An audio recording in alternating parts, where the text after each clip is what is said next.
You know, after years of doing this stuff, I'm still a little embarrassed doing it in public. Crazy, eh? It's not that I'm embarrassed, I'm shy. That's what it is, I'm shy. Anyway, I hope you're all well. I'm certainly doing well here. Just Marco again with another one for you. And it looks like I'm getting a video out about something before Mark Bennett. Yeah. And I'm doing a video about this, the Hollyland Lark M2. He's been promising that he's going to put a video out about this. He put one out about the Lark M1, and that's why I bought it. Imagine, Mark Bennett, an influencer who influenced me. Oh, look, I can test out the noise reduction right now. We got an airplane going by. That's without noise reduction. And that's with noise reduction. Can you tell a difference? My voice sounds robotic, doesn't it? At least that was the case with the Lark M1. I'm pretty sure, well, at least from what I've heard, it does the same thing to voices, the Lark M2, I mean. I'm going to turn noise reduction back off. There you go. Now when the LED is blue, that's noise reduction off. When the LED is green, that's noise reduction on. Anything I've been shooting outside has been with the Lark M1. I don't use the noise reduction in it. The only other downside for me about that microphone was it was a little bit hard to hide. It wasn't exactly discreet, which this one is. I thought to myself, that is something I want to get my hands on. I'm reinventing myself. I'm me and nobody else. Ooh, I can't help but smile.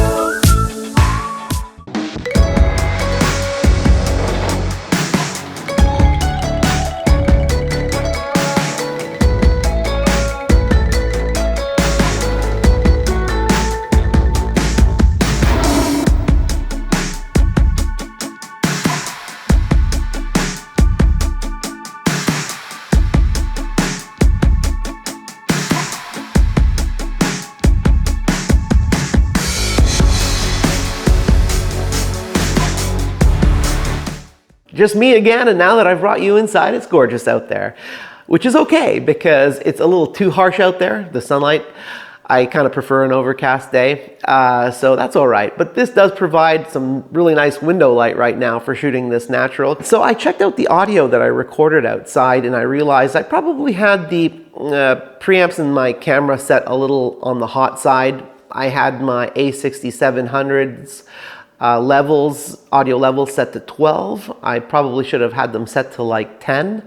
And I had the transmitters amp set right to the bottom. Now, unlike the Lark M1, the Lark M2 actually has a dial for gain on the transmitter, which is a very nice addition. Now, the only indication of where you are on that gain are a few little LEDs on there. There are like 3 LEDs. I had the gain set right to the bottom. I'm a little bit more familiar with the preamps in these cameras over what the transmitter's giving me. I think if you're probably an FX3 shooter, the preamps are probably the same as they are in the FX30. Got the FX30's preamp set to the audio level set to 8 right now in the camera. And again, I've got the transmitter's gain turned all the way down. Right, so you can kind of determine yourself as to whether or not you like this audio or not. I thought that it would make sense to shoot this entire episode with these microphones. Fantastic. So far, it sounded good, what I recorded out there, even though I had things set a little bit too hot. I wasn't clipping. But then again, I am a little bit cognizant of that kind of thing, just because of my experience with microphones in general. You don't want to, if you've got no protection as far as clipping goes, built into your mics, it's always a good idea to sort of be cognizant of where your levels are when you speak. So I'm just going to give you all of it. I'm not going to just go on gushing about these microphones. I'm going to tell you what I don't like about them as well. And me being a stickler for the sort of visual thing, the aesthetics of something, I mean, it's very important the way things function, but I am a stickler for aesthetics. I do have a background in industrial design as well as brand design. These two things have to work in harmony with each other. When a company decides things like their corporate colors, for instance, it's very important that they stick with those and keep those consistent in their product lines, etc. This sort of instills confidence in consumers. Any departure from that is, it's not recommended. The reason I'm going into this is because Hollyland has decided that their colors are going to be black and yellow. The case on these are black and the button is yellow. Apart from the stickers that they give you, they've given you stickers with the M2 that you can kind of customize these microphones with. The little stickers go on top of this logo. So if you want to kind of black these out, make them even more discreet, and you wear dark clothing, you can put a black sticker over these. And if you're usually wearing like white clothing, they've given you several white stickers that you can put over top of these as well. Or you can customize them with little happy faces and stuff. They've given you all kinds of stickers for that too, which is kind of cool. But what you can't change about them is that the case that they're in is black. You can cover them, but the case is black, the button's yellow. Those are their colors. This is the case for the Lark M1. I love this thing. I love the fact that it's slim. I can put this thing in the outer pocket of my camera bag without using that precious space inside it. And I mean, if I were to make this bigger, I would make it taller. I wouldn't make it any wider this way because then I couldn't fit it into one of those pockets.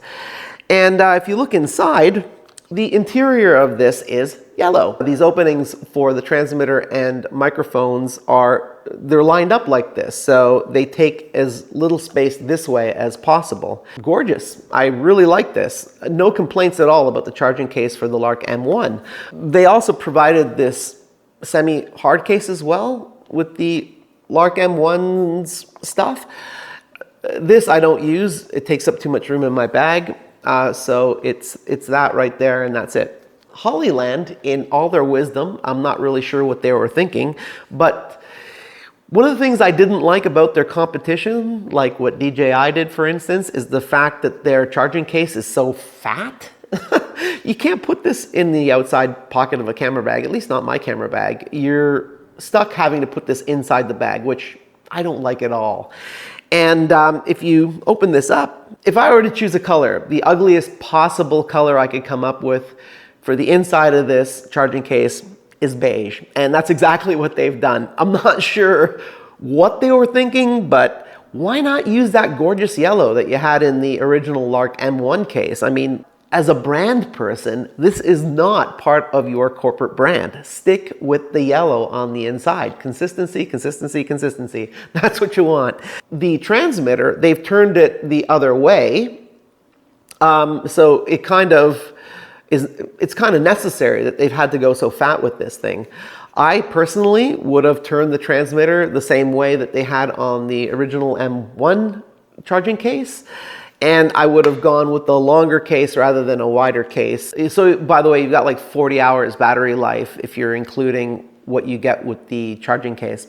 Actually, yeah, I don't like really anything about this compared to the original Lark M1 case at all. It's too fat. I don't like these bevels that you've done around here.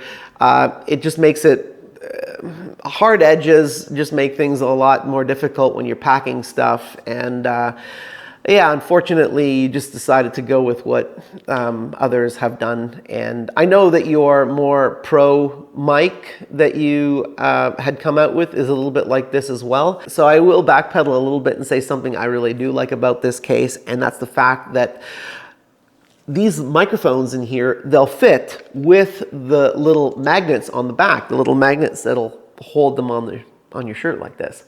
So that's really cool that you don't have to take those off. So those are always ready to go, and it's a lot less likely you're going to lose those magnets if you can just leave them on the back there when you put them in the charging case. These are the dead cats that come with, I know, unfortunate name, dead cats. That's what they're called if you didn't know.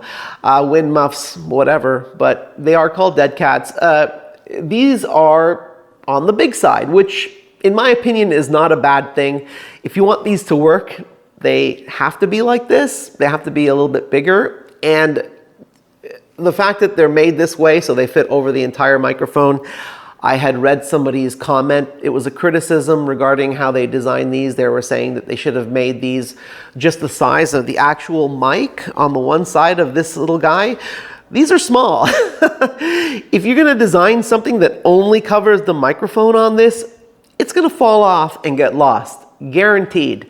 You don't want this too small. These are already easy to lose. Now, on the original Lark M1, they actually had a pretty good way of fitting these onto the microphone. They had like a little like rubber or plastic collar that would snap on top of the microphone where the actual capsule is, which was pretty cool. But because these are shaped like this, round, the fact that this goes over the entire microphone is actually really smart, and I like that, the way that goes on. Far less awkward than the Dead Cats actually for the Lark M1. I really like these, and I know they work well. So let me take you through some of the other accessories. This is the little lanyard necklace thing. So if you want to take the magnet off of these guys, it'll fit right into this thing, so you can just hang this around your neck. You can also just hang this around your neck and put it in your shirt, and then put this guy on the outside if you want to make certain you don't lose that magnet. You can just keep it on this thing. There was also criticism regarding the strength of the magnet, saying that they wish that they were a little stronger because they don't feel completely confident that the thing is going to stay. They were saying all this, but it sounded like the microphone had never actually fell off on them. And I find the magnets are actually pretty strong. I think they're perfect. If they're any stronger, it would be awkward working with them and taking them off quickly and putting them on quickly. Now, there are also these little clips, and of course they would provide clips. These clips have magnets on them as well, so you can attach those just as you would the original Lark M1s. Is echoey a word? Anyways, it's a bit echoey in here. I've got like concrete floors here in the studio, and I haven't really got much in the way of sound dampening. I could have probably put up sound panels, but I also live here. I don't want acoustic panels everywhere. Mind you, they've got ones that look like paintings now too, so they're kind of neat. I don't really know what this is going to sound like. Normally I would have a shotgun mic out of frame. I would consider actually using these indoors for this stuff permanently, just because, you know, I can get this microphone so much closer to my mouth. I'm not sure. I'm gonna analyze the audio between what I've shot with the shotgun microphone and the audio I've done with these. So when it comes to video / photography channels, the least popular videos you're gonna find are the ones about bags and the ones about microphones, but I really geek out about this sort of stuff. I'm actually doing a bag video after this, so warning you. I knew this was going to be a short one. I mean, I'm talking about microphones. How much is there really to talk about? They record sound, right? But hopefully this one helps some of you out there. If so, consider leaving me a thumbs up. If not, that's okay too. If you want to make sure you don't miss any of these in the future, please consider subscribing. If you've got any ideas for future episodes, please leave those in the comments below. And until next time, keep working to make your chosen idea a reality. Peace. There's a squirrel sitting beside me a few moments ago, and I'm kind of worried about where it went because I wasn't keeping my eye on it. Anyway, yeah.